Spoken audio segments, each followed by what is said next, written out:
Ce feu à Fontainebleau, on l'a vu, a eu des conséquences sur les autoroutes A5 et A6. On en est où aujourd'hui, monsieur le ministre des Transports, sur la situation des autoroutes, que ce soit en Seine-et-Marne ou dans les autres régions de France? Écoutez, globalement, les autoroutes fonctionnent normalement dans notre pays. Dans ces gros week-ends, c'est environ 5 à 8 millions de personnes qui les utilisent par jour.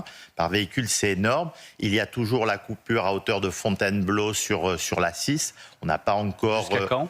Écoutez, on verra en fonction de l'évolution. La question principale, c'est bien sûr de ne pas mettre en insécurité les automobilistes, comme nous n'avons pas souhaité mettre en insécurité également les utilisateurs de trains, notamment de la ligne à grande vitesse. Non, mais c'est une information pratique importante en cette période de vacances. Il y a des déviations qui sont mises en place, j'imagine. Exactement. Et la 6, il y a des déviations. Elle n'est pas réouverte pour l'instant.